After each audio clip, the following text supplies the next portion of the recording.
Welcome back to another Snapshot episode. We're preparing an incredible Season 5 for October and want to ensure you continue receiving your bi-weekly Yahweh's Money updates in the interim. Today, we're diving into really raw, honest conversation with my daughter, Alana Cook, about how Generation Z views faith, finance, and economy. This is just a quick snapshot from episode 80, where we talk about why the dream of buying a home feels out of reach for her generation and tackling a really tough topic, how institutional church hurt and hypocrisy are changing the way young people view God. It's real, it's transparent, and it's a conversation we need to have. If you want to hear the entire discussion, you can find the link for the full episode right in the show notes. Here's a quick look at our conversation.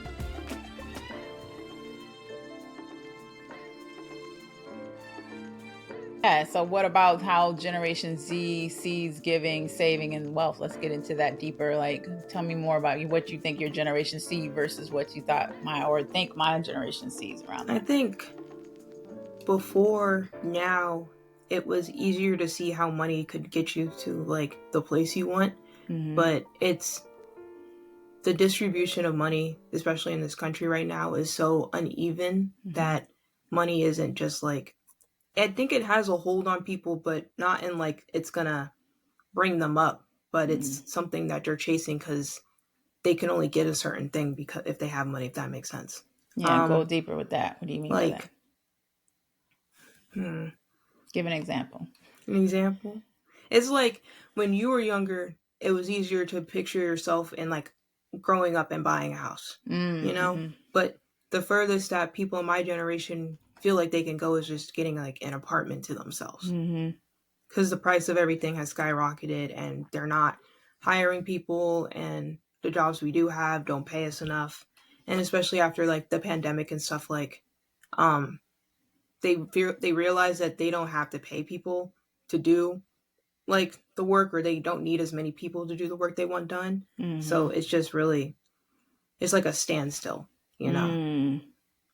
Yeah, so they're frozen because of everything. All of the events came at a head, not only the pandemic, and then, change of administration, inflation, everything collided together. And now we're here where 20, 30 years ago, my parents buying a house, that seemed achievable. It's like your daddy was talking on the last episode, him growing up, it was he thought, and I might be messing these words up, so you guys got to check out our previous episode to learn more about Nate's journey.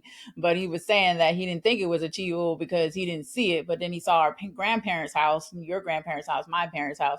It was oh, Black people do live out here. They can buy a house. We can, so that seemed achievable. And I always saw that. I've been around family members that had owned houses since I was a little girl. So I knew that was achievable once you did certain things. And then now, I'm older and I was able to buy a house, 2 houses with you, saw that. But now your generation's I don't know if I'm going to afford a house, especially not in this region.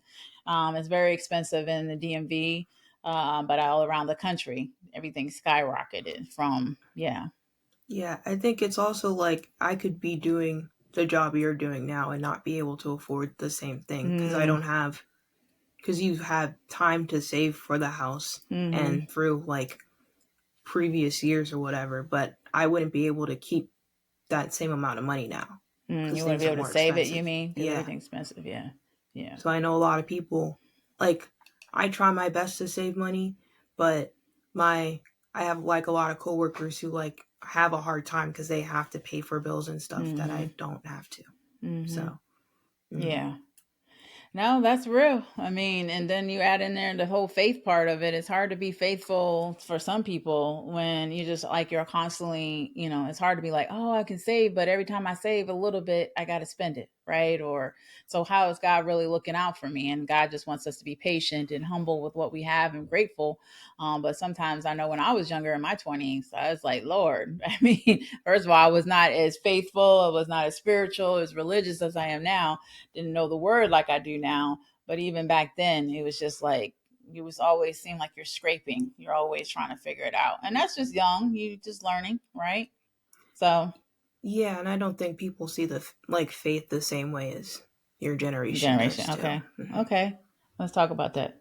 Oh, I just think like the institution of the church, like because they're hateful, and maybe I know God doesn't want people to be like that, and like, you know, Jesus wasn't accepting like those hateful people, and he was accepting like, you know, bottom of the barrel people, right? But the people who push faith are the ones who are really messing things up for people like me. So So there's not just they're much of not. a trust in God, because like the people who are the loudest about him are seemingly the most evil. Okay. I mean, I'm sure we could go down that road and I can argue some things, but I can always, what I was taught is just, is men or and women, so humans, race, going to be human race. They're going to be evil. They're going to have all the different emotions and do things, but they're not a true representation of God, right? Yeah, no, Yeah, I understand that too. yeah, Yeah. It's yeah, just the people, it's the institution itself, I think that's really damaging, yeah. you know, how God is supposed to be seen.